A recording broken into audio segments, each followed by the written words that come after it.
Queridos amigos, então, muito boa noite para todos. É um prazer estar com vocês, tudo bem? É um prazer estarmos aqui mais uma vez juntos, né? Hoje ali com já uma chuvinha, né? O pessoal aí já ficou com medo da chuva, né? Hoje, mas essa aqui é a vantagem. Os desencarnados não têm esse problema, então os desencarnados estão todos aqui. Amigos, tivemos nossa comemoração aí do Dia de Finados, né? E hoje Márcia está aqui, né, vai nos trazer uma mensagem também sobre a questão do tema. E ela me pediu então para ler uma página, né, relativa ao tema, uma página chamada Saudade, né, de Chico Xavier, a psicografia de Chico Xavier, né, pelo espírito de Emmanuel. Então vamos ler então, para a gente poder fazer a nossa prece inicial e nos preparar para o tema. Saudade. Ante os mortos queridos, faze silêncio e ora. Ninguém pode apagar a chama da saudade. Entretanto, se choras, chora fazendo o bem. A morte para a vida é apenas mudança. A semente no solo mostra a ressurreição. Todos estamos vivos na presença de Deus. Do livro Religião dos Espíritos. Vamos então, amigos, elevar os nossos pensamentos nesse momento.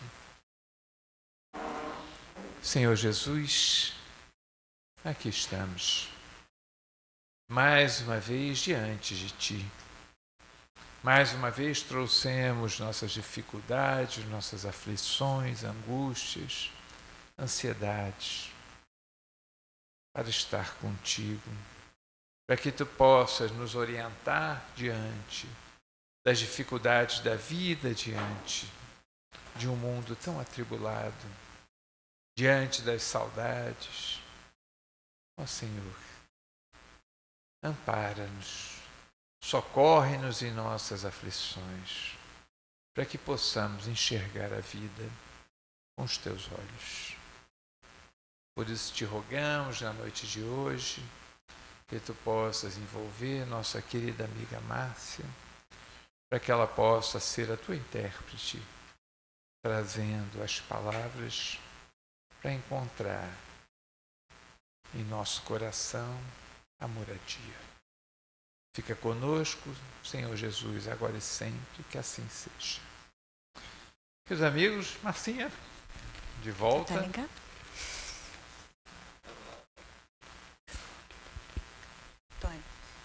Tônia, esse sai.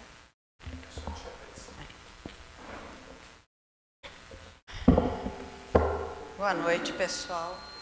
Ih, acho que está dando microfonia. Boa noite a todos. Alguns de vocês aqui provavelmente nunca me ouviram falar aqui na casa, porque a última vez que eu falei foi antes da pandemia. E como eu e a câmera do computador não nos damos muito bem, eu falei assim, virtual não. E depois a gente meio que fica assim, perde o jeito, e devido ao trabalho da divulgação, que também me ocupa muito, assim, gente, fica difícil fazer palestra, né? Para mim, que tenho toda uma dificuldade, né, para me organizar, pesquisar. Então, levou um tempinho, mas a coisa de 2 meses, eu não sei como nem porquê, eu estava em casa e alguma coisa começou assim, fala no finados, fala no finados. Eu não sou médium, eu não escutava nada, era só a ideia mesmo. E aquilo ficou remoendo. Eu hesitei várias vezes em pegar o telefone para falar com a Márcia, mas chegou uma hora que eu falei assim, tá bom, eu vou falar com a Márcia. Aí falei para ela, Márcia, por acaso, no dia 4 de novembro tem alguém escalado? Não. Aqui eu falei que se eu poderia, ela, não, seu nome já está aqui, já para não dar escapatória para a gente, né? Então aqui estou eu. Espero poder passar para vocês um pouquinho do muito que eu aprendi. Eu já fiz essa palestra É a terceira vez, só que a cada vez eu vou remodelando ela. A última vez que eu apresentei foi em 2018, lá no Salão da Frente. Então, cá estou eu novamente. Todo mundo que me conhece sabe que eu adoro história, né? Eu começo a falar história, pronto, já me encontrei. E resolvi começar o nosso estudo dessa noite, né, a nossa conversa, justamente com uma história intitulada As Duas Joias. Alguns de vocês aqui devem já até ter ouvido ela. Então, eu vou ler para facilitar a narrativa da emoção, né? Narra uma antiga lenda que um sacerdote muito dedicado vivia feliz com sua família. Tinha uma esposa admirável e 2 filhos queridos. Certa vez, por imperativos da religião, o sacerdote empreendeu longa viagem, ausentando-se do lar por vários dias. No período em que estava ausente, um grave acidente aconteceu que provocou a morte dos 2 filhos amados. A mãe sentiu o coração dilacerado de dor. No entanto, por ser uma mulher forte e sustentada pela fé, pela confiança em Deus, suportou o choque com bravura. Mas uma preocupação lhe vinha à mente: como dar ao esposo a triste notícia? Sabendo o portador de insuficiência cardíaca, temia que não suportasse tamanha comoção. E lembrou-se de fazer uma prece e rogou a Deus auxílio para resolver a difícil questão. Os dias se passaram e, numa tarde, o marido retornou da viagem. Abraçou demoradamente a esposa e perguntou pelos filhos. Ela pediu para que não se preocupasse, que tomasse um banho, comesse alguma coisa. Logo depois ela lhe falaria dos moços. Alguns minutos depois estavam ambos sentados à mesa. Ela perguntou sobre a viagem e logo ele perguntou novamente pelos filhos. A esposa, numa atitude um tanto embaraçada, respondeu ao marido: deixe os filhos. Primeiro quero que me ajudes a resolver um problema que considero muito grave. O marido, já um pouco preocupado, perguntou: o que aconteceu? Notei que você está abatida. Fale, resolveremos juntos, com a ajuda de Deus. Enquanto você esteve ausente, um amigo nosso visitou-me e deixou 2 joias de valor incalculável para que as guardasse. São joias muito preciosas. Jamais vi algo tão belo. O problema é esse. Ele vem buscá-las e eu não estou disposta a devolvê-las, pois já me afeiçoei a elas. O que você me diz, marido? Ora, mulher, não estou entendendo o seu comportamento. Você nunca cultivou vaidades. Por que isso agora? É que eu nunca havia visto joias assim, tão maravilhosas. Pode até ser, disse o marido, mas não lhe pertencem. Terás que devolvê-las. Mas eu não consigo aceitar a ideia de perdê-las. E o marido respondeu com firmeza: ninguém perde aquilo que não possui. Retê-las equivaleria a roubo. Vamos devolvê-las. Eu a ajudarei. Faremos isso juntos, hoje mesmo. Pois bem, meu querido, seja feita a sua vontade. O tesouro será devolvido. Na verdade, isso já foi feito. As joias preciosas eram nossos filhos. Deus os confiou à nossa guarda e durante a sua viagem veio buscá-los. Eles se foram, meu amor. O marido compreendeu a mensagem, abraçou a esposa e juntos derramaram muitas lágrimas. Essa é uma história semelhante a tantas e tantas outras que acontecem pelo mundo afora e nas nossas próprias vidas. Eu creio que aqui, provavelmente todos nós já vivenciamos a perda de um ente querido. Pai, mãe, avós, irmãos, tios, sobrinhos, até filhos. Mas essa história também nos faz ter uma reflexão importante. Vejamos o seguinte, nós podemos observar nessa história a importância da fé em nossas vidas. Foi isso que sustentou essa mulher, foi isso que sustentou esse casal. A fé e a confiança em Deus. Algo que cada um de nós precisa trabalhar na vida, todos os dias. A gente muitas vezes se descuida nos afazeres cotidianos e se esquece de trabalhar a nossa fé e de procurar entender o porquê das coisas acontecerem ao nosso redor. Uma outra lição é o poder da oração nos momentos graves. Quantos de nós ficamos num momento grave, presos, enredados na dor, na angústia, na aflição e não lembramos nem de uma prece? É algo que os espíritos dizem que a gente deve praticar com frequência. Até porque, quando chegar a hora da nossa desencarnação, será um recurso muito valioso. Então, precisamos orar mais, mas orar com sinceridade, não apenas da boca para fora. Aquela oração que a gente vai fazendo, enquanto a gente faz a oração, diz assim, será que eu fechei a porta? E continua fazendo, não, amanhã eu tenho que tirar a carne do congelador para fazer o almoço. Essa oração não passa nem do teto. Como dizia a Inês de vez em quando, né? Essa é a oração que chega no teto, bate e volta, não vai a lugar nenhum.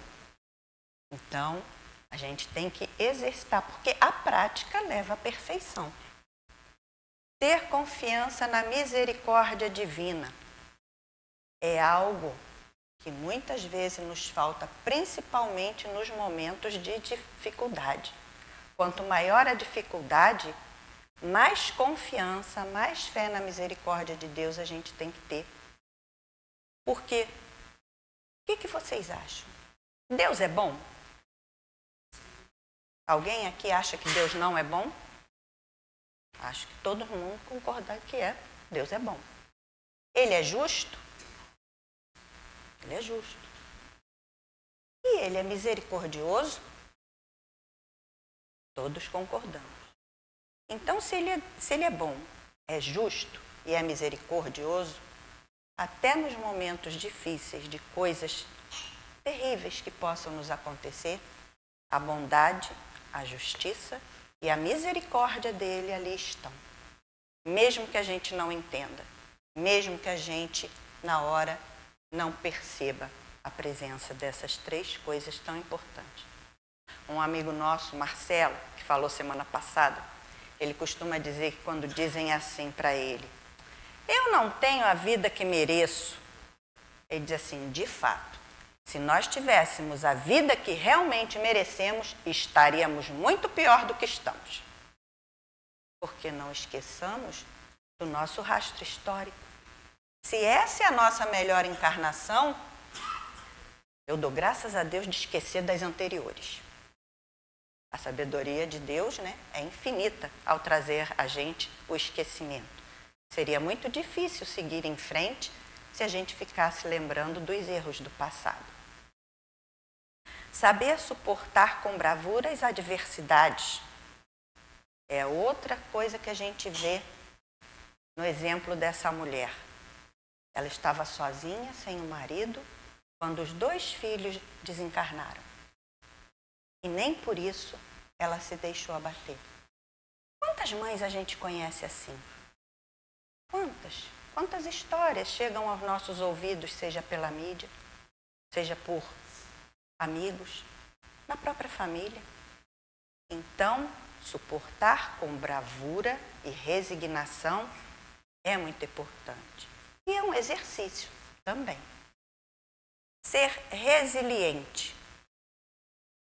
Não devemos ficar presos ao porquê das coisas, que é a coisa que a gente mais pergunta, né? Algo acontece e a gente fica assim, por quê? Por quê? Por quê?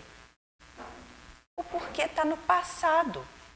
Não que importa é administrar dali para frente. Então a importância está no para quê. Para que isto aconteceu na minha vida? Para que eu estou vivendo essa situação? Com certeza algo eu tenho que aprender com ela. E aí, o tema da noite é essa frase de Santo Agostinho. Saudade sim, tristeza não.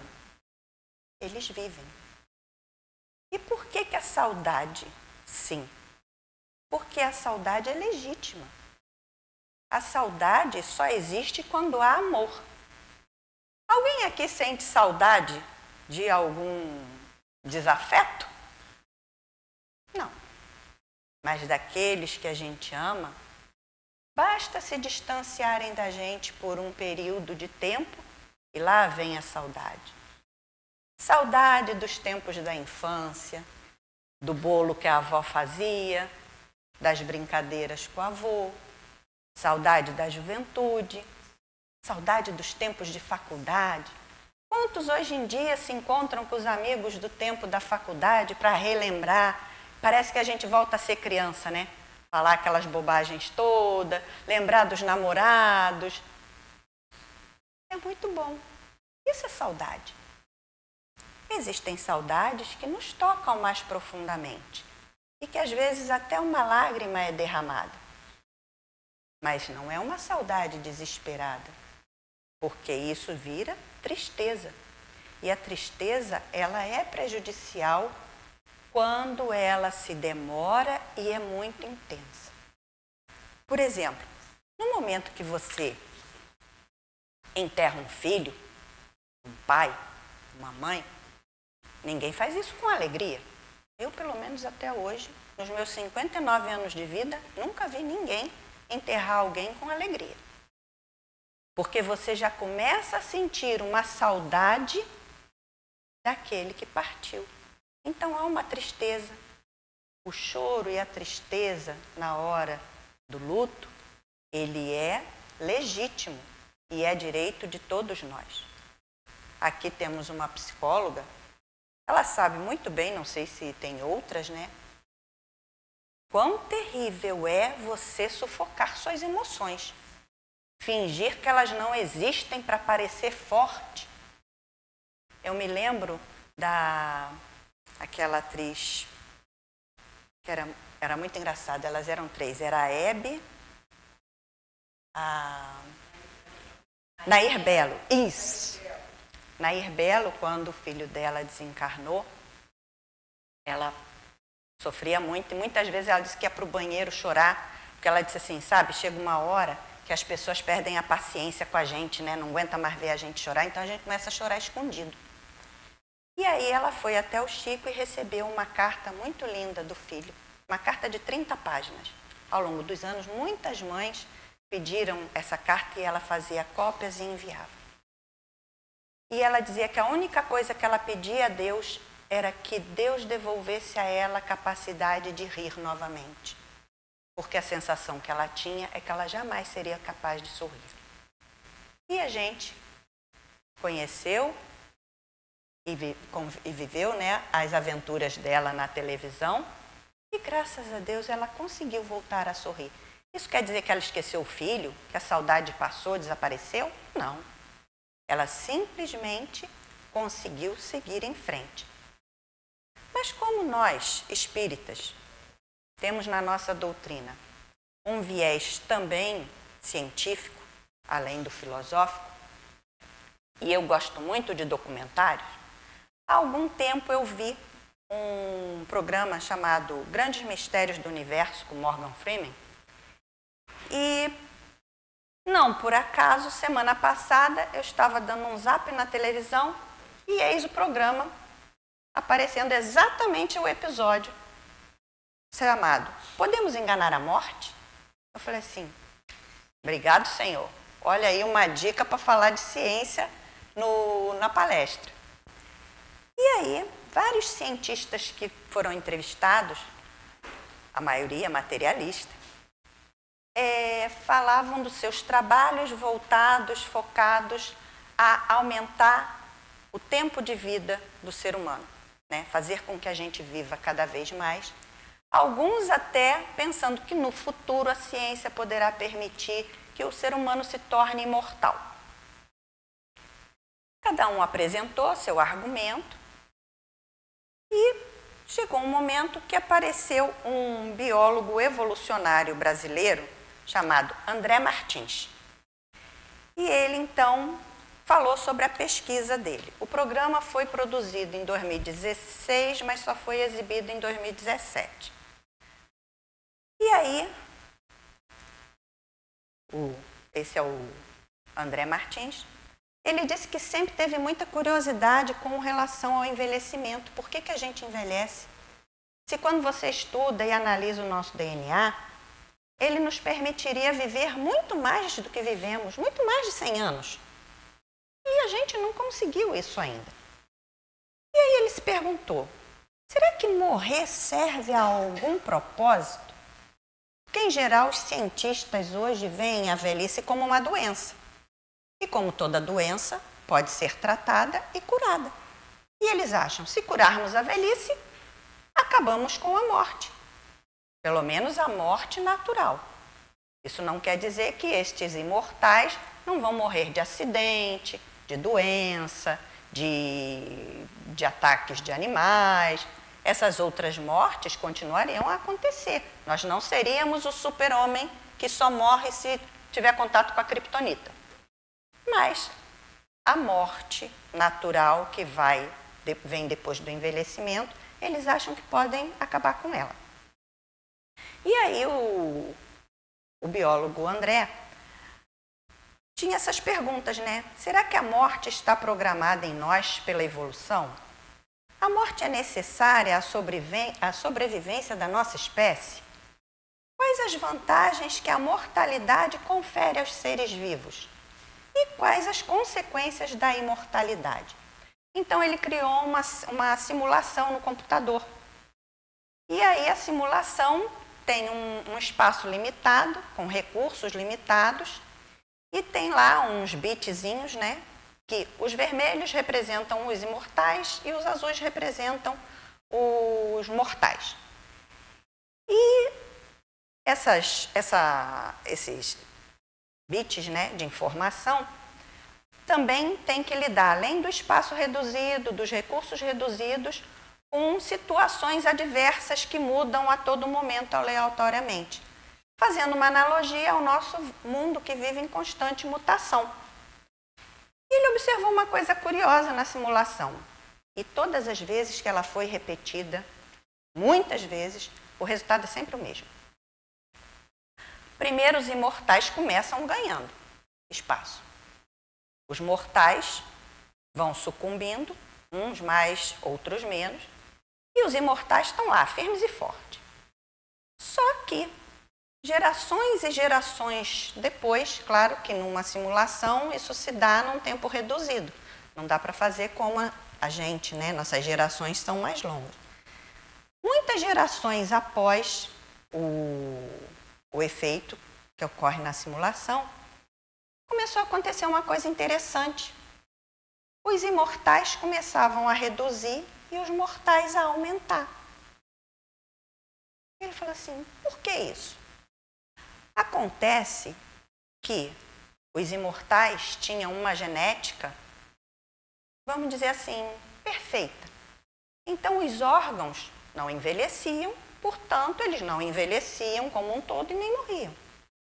Mas os mortais passavam por alterações e acabavam chegando a ter mutações a cada geração, que é o que acontece com a gente hoje em dia.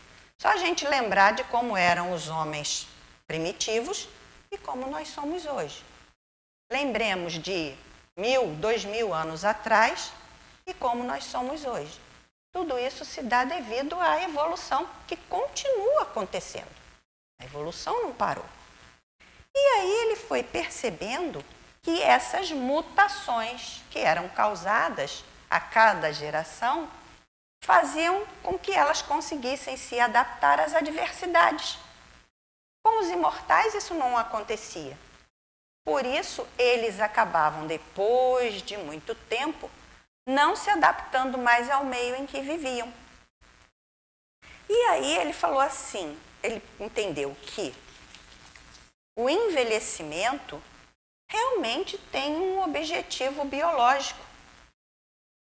E que André acrescenta que para acompanharmos um mundo em mutação constante, precisamos de novas gerações, com novas adaptações, e devemos dar espaço a elas, o que torna a morte necessária. Evolutivamente falando, a morte é uma coisa boa. Se ela não acontecesse, provavelmente já estaríamos extintos. E aí eu pensei, gente, eu acho que Kardec falou alguma coisa, eu acho que ele bateu um papo com os espíritos a respeito disso. Lá na lei de destruição. E aí eu fui olhar e encontrei lá na pergunta 728, quando ele pergunta aos espíritos se é da natureza, né, se a lei de destruição é uma lei da natureza, os espíritos respondem assim: é necessário que tudo se destrua para renascer e se regenerar, porque isso a que chamais destruição não é mais que a transformação, cujo objetivo é a renovação e o melhoramento dos seres vivos. Ou seja, a renovação, a mutação, faz parte do mecanismo evolucionário. E como nós somos espíritos que estamos passando pela fieira dos aprendizados, necessitamos vivenciar experiências diferentes a cada nova encarnação. Mas se o mundo em que a gente vive é um mundo em mutação, esses corpos também têm que se adaptar. Eu lembro que em algum lugar da obra de André Luiz, numa das visitas que ele faz lá num dos ministérios, foi apresentado a ele os novos corpos, o projeto dos novos corpos da humanidade. Isso é mais uma confirmação de que a evolução continua. Então, como seríamos daqui a 2.000, 3.000 anos? Não sabemos. Mas, com certeza, teremos corpos adaptados ao ambiente que vivemos para continuarmos a viver as experiências que necessitamos para o nosso progresso. E aí, mais à frente, tem uma frase do Emmanuel que está aqui na nossa página de abertura, que diz o seguinte: a morte para a vida é apenas mudança. E aí eu fiz esse diagrama, para mim mesma tentar entender o mecanismo, né, de como a coisa funciona. E a linha é a vida. A vida não é só aqui. A vida é desde que nós fomos criados, simples e ignorantes, ao infinito. Porque depois que Deus nos cria, nós nos tornamos imortais. Nós nunca mais vamos morrer. Nós, espírito.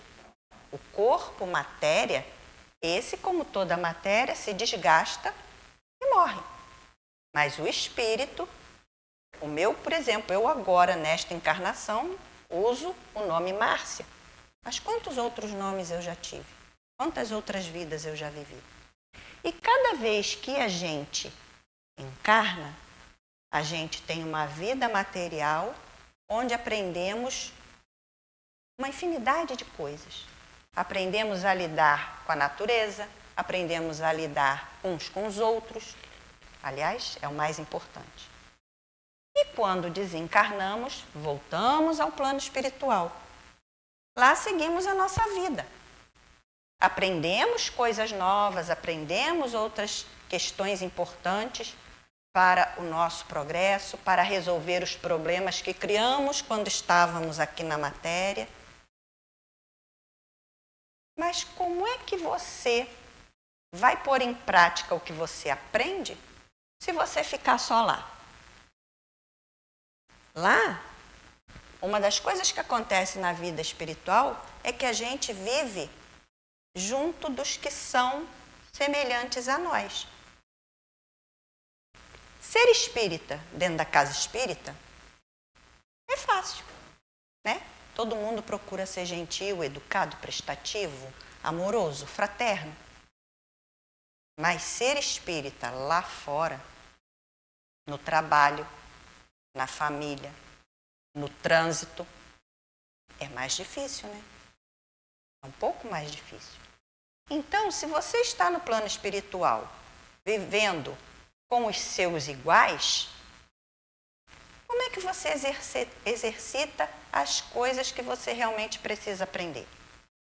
No momento em que você encarna novamente, você não vai conviver só com os seus iguais. Você vai conviver com uma infinidade de espíritos em vários níveis de evolução. Principalmente dentro da família, que é onde estão as questões mais importantes que a gente tem que resolver. Depois, no trabalho, no trânsito, na vida em sociedade. Então, a Terra é uma escola para nós que ainda estamos numa fase evolutiva de mundo de provas e expiações. Então, é a mesma coisa o aluno, quando ele vai para a escola, ele aprende, mas chega a hora que o professor deixa todo mundo desesperado, que ele fala assim, guardem os cadernos e vamos fazer um teste. Aí você fala assim, como assim fazer um teste agora? Professor, não deu tempo de estudar. Ele diz assim, como não deu tempo de estudar? Vamos lá, fazer um teste agora, nesse instante. Por quê? O teste vai mostrar para você e para o professor se você realmente aprendeu a lição. E se você não aprendeu? Não tem problema. Você vai estudar de novo, vai exercitar de novo, até você aprender. Então, quando a gente fica naquela assim, não, olha só, nessa encarnação não dá mais para resolver isso não, vai ficar para a próxima. Vai ficar mesmo. Porque quando a gente tem problema com alguém e não resolve, lembra de Jesus? Reconcilia-te com o inimigo enquanto estás a caminho. Porque se tu não te reconciliar agora, tá marcando encontro para a próxima, sim. Sinto muito. Tá marcando encontro. No passado já vivemos marcando encontros que agora estamos tendo. E aí, você pretende protelar, fazer encontro com essa pessoa difícil outra vez? É melhor tentar resolver logo de uma vez por todas. E aí cada um vai seguir o seu caminho. O progresso maior se dá justamente quando a gente está na matéria, interage uns com os outros. Um exemplo que eu gosto de dar é assim, vocês já viram alguém aprender a nadar por correspondência? É possível? Não, né? Não adianta você pegar, ler tudo que tem sobre natação, ver todos os vídeos de YouTube, ver todos os atletas de natação nadando. Em casa você pega, bota um banco, fica de bruços e começa a repetir os movimentos. Aí diz assim, tá bom. Isso é o mundo espiritual. Agora entra na piscina. É o mundo material. O que acontece? Você nunca entrou numa piscina na sua vida. Não, mas eu aprendi, fiz todos os cursos por correspondência e vi todos os vídeos. Tá bom. Pula. Daqui a pouco alguém tem que pular atrás para salvar porque começa a afogar. Por quê? Não houve vivência, não houve experimentação. E é isso que a gente vem fazer aqui. Na hora em que a gente aprende, na hora em que a gente resolveu uma parte dos problemas que a gente tem para resolver, é como se fosse um carnê. Na hora que você quita as prestações, você volta e aí lá em cima dizem assim, depois de um tempo, aqui está o outro carnê. Peraí, mas eu já quitei. Você quitou aquele, mas ainda tem outros aqui para você resolver. Então, quanto mais problemas a gente cria, mais carnezinhos a gente vai tendo. E aí, eu falei assim, a gente vive falando do desencarne, mas ler um livro, ouvir alguém falar, não é a mesma coisa do que de repente você vê uma cena de um filme, de uma novela. E embora a gente já tenha encarnado e desencarnado várias vezes, a gente não lembra, né? E aí eu falei assim, lembrei que uma novela que passou em 2012 na Globo, Amor, Eterno Amor, da Elizabeth Tim. Ela fez algumas novelas espiritualistas para a Globo. Tem uma cena linda de desencarne, muito semelhante ao que a gente vê nos livros de André Luiz. E aí eu falei assim, eu vou levar essa cena para o pessoal assistir, porque afinal de contas, uma imagem vale mais do que 1000 palavras. Então agora, vou pedir para o Antônio apagar as luzes. Por favor, Ronaldo, porque para ver, né, vai ficar melhor. E vamos ver essa cena. Deixa eu dar só um resuminho para vocês entenderem. É o desencarne da Verbena, né? Ela era uma mulher muito rica, mas muito bondosa, muito amorosa, e o filho foi sequestrado quando tinha 10 anos. O marido, pouco depois, não suportando a dor, veio a desencarnar, e ela nunca desistiu de encontrar o filho. E usou de serviço de... detetives, isso, detetive para procurar, e poucos dias antes dela desencarnar, porque ela estava doente, o filho foi encontrado. Então vocês vão ver na cena, ela está deitada, o filho está ao lado, e vocês vão ver do lado de lá o sobrinho, os funcionários, né, que era a governanta, a cozinheira e o motorista. Tem 2 jovens que são filhas do médico que está presente, que era o amigo da família. A menina é médium, e aí ela vai ver o desencarne pelos 2 lados, pelos 2 planos da vida. E temos também a presença do Lexor, que é o ator Otton Basto, que é o mentor, e o marido dela.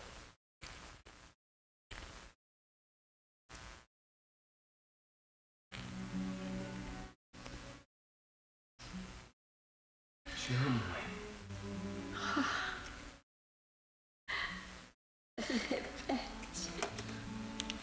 Mãe, eu te amo. Pode acender a luz, Ronaldo, por favor? É claro que a cena tem algumas licenças poéticas, mas a novela é muito interessante e se algum dia tiverem oportunidade de assistir, eu recomendo. Agora, será que todos os desencarnes são assim? Parecidos com o da Verbena? Quem acha que é assim, levanta a mão. Estamos todos de acordo, né? Infelizmente, nem todos os desencarnes são assim. Eu diria que talvez a grande maioria não é. Agora, a gente vê no livro Nosso Lar o desencarne de André Luiz. Foi bem diferente disso. Quem já leu o livro ou já viu o filme, né, vê que foi um momento muito difícil. Mas por que os desencarnes são diferentes? Porque, segundo está lá, os espíritos falam a Kardec no Evangelho segundo o Espiritismo, eles, ou seja, nós, os espíritos, né? Eles semeiam na terra o que colherão na vida espiritual. Colherão lá os frutos da sua coragem ou da sua fraqueza. Então, de acordo com o que a gente planta aqui, a gente colhe lá e depois colhe aqui de novo. Porque nós somos os herdeiros de nós mesmos, de nossas ações, de nossas falhas, mas também das nossas conquistas, das nossas virtudes, do bem que praticamos. Então, a gente precisa entender que o momento de agir, de mudar, de melhorar é agora, não é na próxima. Porque o que não se fizer agora se acumula com o que já não foi feito atrás. E a gente vai ter que resolver. Porque evoluir significa se purificar das suas más inclinações, dos seus defeitos, dos seus enganos. E esse trabalho só é feito por nós. Mentor nenhum vai fazer por você. Eles ficam lá na torcida, dão ideia, ajudam quando a gente permite, né? Dão sugestões. Mas o trabalho é nosso, não é de mais ninguém. E aí, quando a gente passa por um momento desse, nós aqui, creio que todos já passamos, e se continuarmos a viver por muito tempo ainda, passaremos por outros momentos desse, outros amores partirão na nossa frente, chegará o dia em que nós partiremos. E aí, o que acontece depois? É um momento chamado de luto. E saber viver o luto é muito importante. Hoje em dia, inclusive, existe um tratamento chamado terapia do luto. A atriz Cissa Guimarães, quando o filho dela desencarnou, ela fez esse tratamento. Ele é um tratamento de curta duração. Cláudia, é 6 meses? Eu não tenho certeza. Se eu não me engano, eu li em algum lugar que ele dura uma média de 6 meses. Mas o luto pode se prolongar por até 2 anos. Sim. Exatamente. Por quê? Porque o primeiro ano é o mais difícil. É quando você vai viver aquelas datas em que vocês estavam reunidos. É aquele momento em que você vai pensar e contar para aquela pessoa alguma coisa e aí você vai lembrar que ela não está mais ali, materialmente falando, para você contar. Mas ela vive. Isso é uma certeza que a gente precisa ter. Há muitos anos, eu era adolescente e o meu avô faleceu repentinamente. Meu pai foi me buscar na escola, meu avô estava internado, já muito mal. E quando eu cheguei no hospital para vê-lo, eu sou a neta mais velha, né, dos 2 lados da família. Só tinham homens da família lá naquele momento. Então era assim, não chora, não chora, não chora, não chora. Eu entrei no quarto. Ele estava numa cama, eu estava na ponta de cá onde era a porta. E eu segurando o choro, porque eu não podia chorar. Vai que eu choro e o meu avô morre. É a primeira coisa que a gente pensa, né? Adolescente é dramático, né? A gente acha sempre que... Enfim. Nisso, meu avô, que era meu padrinho também, me chama. Falava já muito baixinho, e um tio que estava do lado dele falou assim, fala de novo, seu Jerônimo. E abaixou para ouvir. E aí virou para mim e disse, ele quer que você se aproxime. Veio aquele vulcão emocional de choro e eu saí correndo porta fora. Só fui ver meu avô de novo no cemitério. Aquilo doeu muito, muito. Os sonhos com ele aliviavam aquela dor. Mas eu desde então passei a rezar e a pedir a Deus, na época eu era católica, que nunca mais permitisse que eu perdesse alguém que eu amasse sem me despedir. Os anos passaram, eu casei, tinha meu filho e minha avó. Estava com 83 anos. Fui visitá-la no Rio. Ela morava ao lado da minha mãe, passei a tarde com ela, rimos e tudo mais. E na hora de ir embora, o marido chegou e falou assim, vamos embora que a gente tem que subir o morro. É voltar para Teresópolis, né? E aí eu fui, abracei, beijei. No que eu estava soltando ela, eu não sou médium, não escuto. Mas me veio um pensamento assim, pode ser a última vez que você vê a sua avó. Eu me agarrei com ela. A gente chorava as duas. Eu dizia que amava, enchia de beijo. mas no momento eu tive que soltar. Fui embora. Exatamente 1 mês depois, minha avó desencarnou de um infarto. Realmente foi a última vez que eu a vi. E eu agradeço até hoje ter podido me despedir dela. Então vocês vejam como a misericórdia age de forma delicada, de forma sutil. Foi só um pensamento. E o pensamento ainda dizia assim, pode ser. Não disse que era a última vez. Pode ser. Porque são probabilidades. Vai que eu vou ao Rio de novo por algum motivo, de repente torno a vê-la. Mas isso não aconteceu.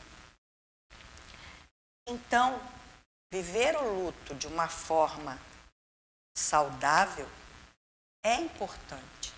E a doutrina espírita dá as ferramentas para que a gente possa viver esse momento com mais serenidade do que a maioria das pessoas que não tem as informações que nós temos.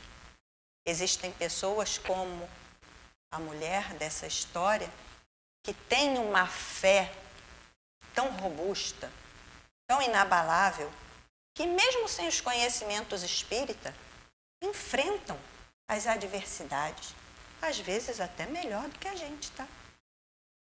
Mas a tristeza é legítima. O direito de sentir, de chorar, é legítimo. O que não se pode é desesperar, é se revoltar contra Deus. E aí, a gente vai ver aqui sobre o luto, que ele é um lento processo de redefinição de nosso mundo sem a presença de alguém que amamos. Vamos passar por uma elaboração íntima de cada pessoa dentro da família. Vai depender das crenças de cada um, se é uma pessoa espiritualista, se é uma pessoa materialista. Vai depender também do tipo de morte e da cultura de cada um. Mas uma coisa é certa. É preciso trabalhar as emoções, porque se você não as trabalha, elas podem te colocar numa situação que pode perdurar por toda encarnação. Eu tinha a avó de uma amiga minha de infância, o filho morreu num acidente e ela nunca se recuperou. O quarto dele era um santuário, ninguém podia entrar. Todo sábado ela ia para o cemitério. Todo sábado ela ia ao cemitério. A minha amiga deu o azar de nascer no dia de aniversário de morte desse filho. Nunca foi permitido comemorar o aniversário dela. As outras irmãs comemoravam. Ela não. Ela não tinha esse direito porque era o dia do luto daquele filho. Naquele dia não se podia brincar, não podia rir, não podia ouvir música. Então vocês vejam como é que uma dor pautou o restante de uma encarnação e aprisionou uma família inteira naquele momento triste por não ter essas emoções trabalhadas. E aí, a doutora Elisabeth Kubler-Ross, que é uma psiquiatra suíça reencarnacionista, ela já desencarnou em 2004, ela separou as fases do luto em 5. Primeiro, você tem a fase da negação. É aquele momento em que você acha que aquilo não é real. Aquilo não pode estar acontecendo. Depois vem a raiva. E nessa hora você fica com raiva de Deus, com raiva de quem estava perto da pessoa que desencarnou e não fez nada para impedir, com raiva de você que não conseguiu impedir e com raiva do morto. Como ele ousa ir embora e te deixar para trás. Isso acontece. A pessoa diz assim, como é que você teve a coragem de me deixar? Coitado, eu tinha opção. Se tivesse, não tinha ido, né? Depois depois você tem a barganha. É quando a pessoa começa a negociar com Deus para que a vida volte ao normal. Vem a depressão, que leva a isolamento, desânimo, sofrimento. E, por fim, a aceitação. E tudo isso leva a um período longo, de 1 ano, 2 anos. Mas se começar a passar disso e se começar a ficar muito sério, tem que procurar tratamento psiquiátrico e psicológico. Para você não acabar transformando a sua vida num túmulo. Kardec, lá no livro do Evangelho, diz assim: a morte não tem mais nada de assustador. Não é mais a porta do nada, mas a da libertação, que abre para o exilado a entrada de uma morada de felicidade e de paz. Com a doutrina, a gente vai entender e responder a uma série de perguntas que, às vezes, em outros momentos, em outras religiões, não tem essa clareza. Só pedem para que você confie. Algumas pessoas conseguem simplesmente confiar em Deus e na decisão tomada. Mas outras pessoas não conseguem fazer esse exercício. E para elas, para nós, para mim, os espíritos trouxeram um manual. Olha só, já que é tão difícil para você, eu vou desenhar. Pega aqui a receitinha. E graças a Deus é a Kardec que fez esse trabalho maravilhoso, que esclarece e ajuda tanto a todos nós, né? A maneira equilibrada ou desequilibrada como nós encaramos e reagimos à separação afeta intensamente o desencarnado, de tal forma que contribuímos para aumentar ou diminuir o seu sofrimento, atrapalhando a sua adaptação à nova realidade espiritual. A gente pensa muito na gente, né? A gente é egoísta. A gente fica preso na nossa dor, no nosso sofrimento, na nossa angústia. Para e pensa. Você continua na sua casa, com os outros familiares, com amigos, com as suas coisas, na sua vida. O desencarnado, abre aspas, perdeu a família, perdeu a casa, perdeu o ambiente que conhecia, perdeu os amigos.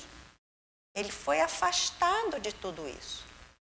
Então, se a gente vira obsessor do desencarnado, chamando ele o tempo todo, revoltada, chorando, sofrendo, se desesperando, só vai dificultar a situação dele no pós-vida. Então, o que a gente precisa fazer? Orar por eles, ter bons pensamentos, desejar que eles se recuperem, que eles estejam bem, estejam amparados, fazer um exercício de... Como é que a gente fala quando a gente dá para o outro? Fugiu a palavra. De doação. Pensar mais naquele que partiu e nas suas necessidades do que nas nossas. Isso é amor. O amor não pensa só em si, não é egoísta. O amor pensa primeiro no outro. Isso. Desprendimento, desapego. A gente precisa exercitar tudo isso. E aí, eu trouxe um texto também do Emmanuel, através da psicografia do Chico, que diz o seguinte: eles vivem. Eles sabem igualmente quanto dói a separação. Não admitas estejam eles indiferentes ao teu caminho ou à tua dor. As tuas preces de amor representam acordes de esperança e devotamento, despertando-os para visões mais altas da vida. Quanto puderes, realiza por eles as tarefas em que estimariam prosseguir e tê-los-á contigo por infatigáveis zeladores de teus dias. Para muitos deles, és o apoio e incentivo para a elevação que se lhes faz necessária. Quando eu li esse texto, em 2018, no final da palestra, a Inês foi falar comigo e disse assim: antigamente, no dia de finados, os jovens e os trabalhadores da nossa casa, da Deolinda Amorim, iam ao cemitério com esta mensagem, né, vários folhetinhos, e entregavam a todas as pessoas que entravam no cemitério. E diziam assim: é uma mensagem de Chico Xavier. E aí as pessoas aceitavam. E ela disse que fez quadros e colocou lá no cemitério. E ela disse assim: provavelmente o dia que eu desencarnar, esses quadros serão retirados de lá. Eu confesso que não sei se os quadros tiraram. Moema acaba de confirmar que os quadros foram retirados. Mas ela botou essa mensagem lá para dar uma esperança às pessoas que chegavam tão doídas, tão sofridas pela perda daqueles que eles amavam. Que não é uma perda, é um afastamento temporário. Chegará o dia que nós os encontraremos.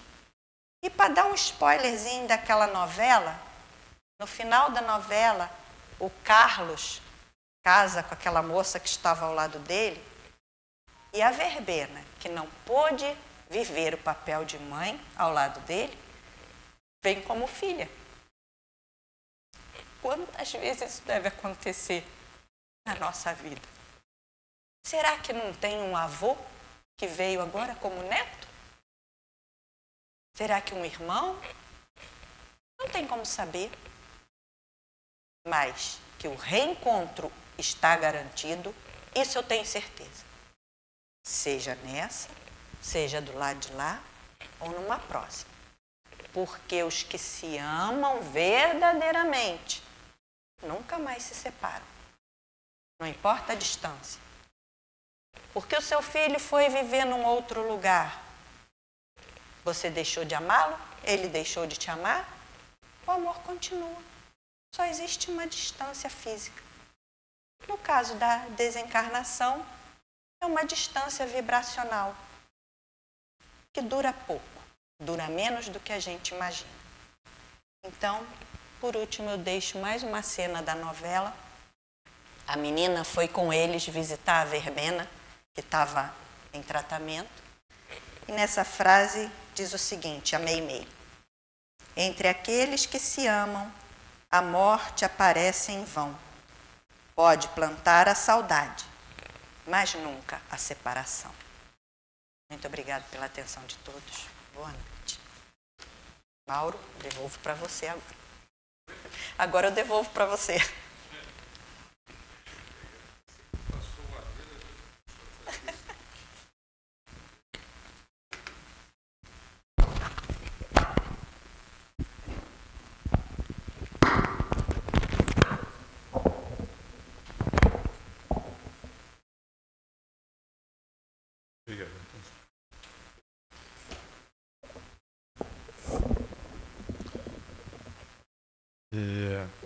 Bom, obrigado aí, Marcinha. A gente, no Rio, também distribuía essa mensagem, né, no dia de finados, né?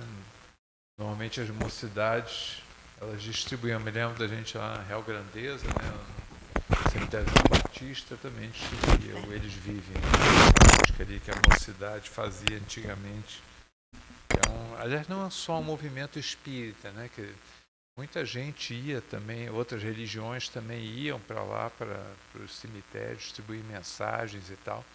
E a mocidade espírita, então, distribuía essa mensagem do Eles Vivem ali. A gente distribuía. Maravilha, amigos. Vamos, Márcia me passou aí uns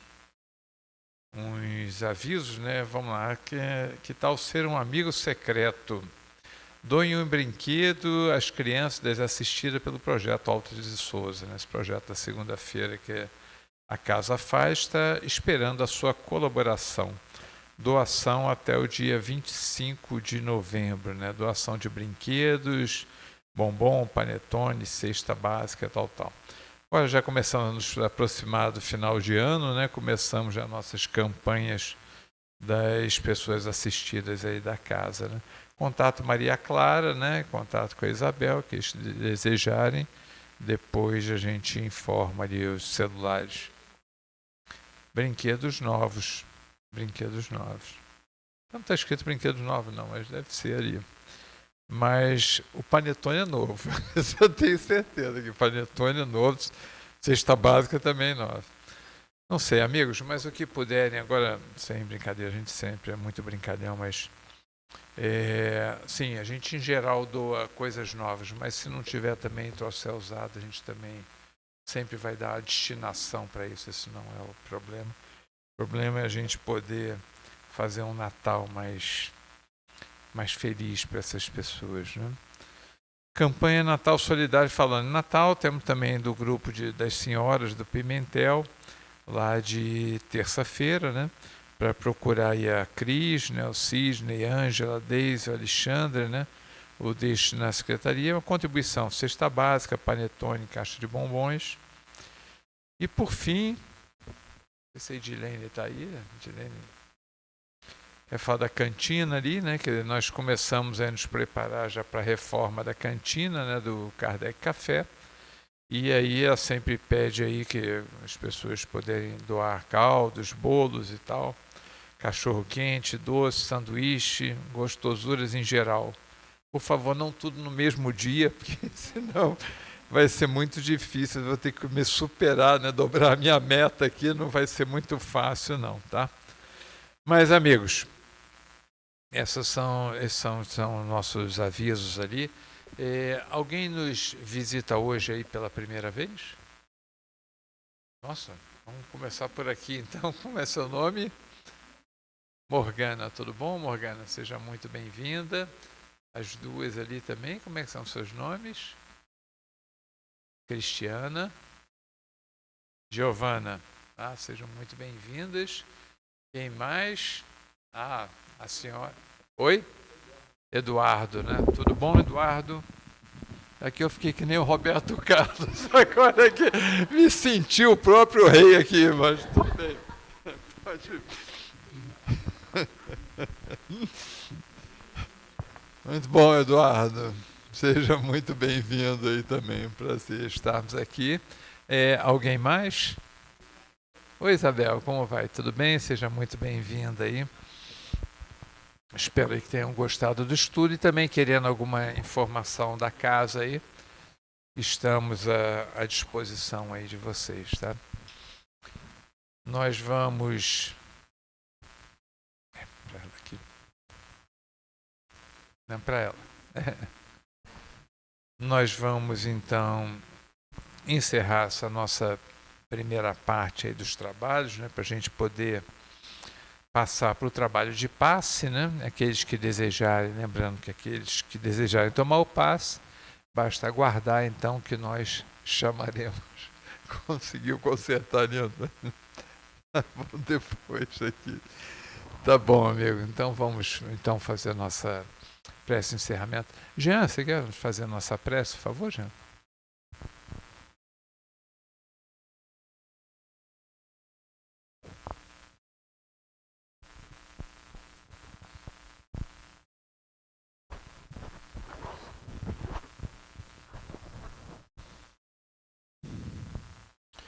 Vamos elevar os nossos pensamentos ao nosso querido Mestre Jesus, aos nossos mentores espirituais, agradecendo mais uma vez a oportunidade de estarmos em uma de suas casas, Mestre, absorvendo os conhecimentos necessários à nossa jornada.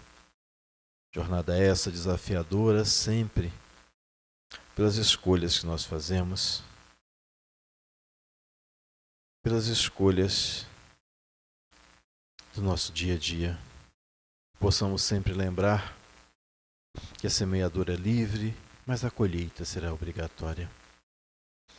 Possamos, nessa egrégora de paz, pedindo aos amigos espirituais que levem essa tranquilidade e a paz a todos os povos do mundo, principalmente aos líderes das nações em guerra, aos espíritos desencarnados e aos espíritos que estão desencarnando, com ódio no coração, e mesmo partindo para a pátria espiritual, ainda continua em guerra, sem perceber a nova oportunidade na pátria espiritual.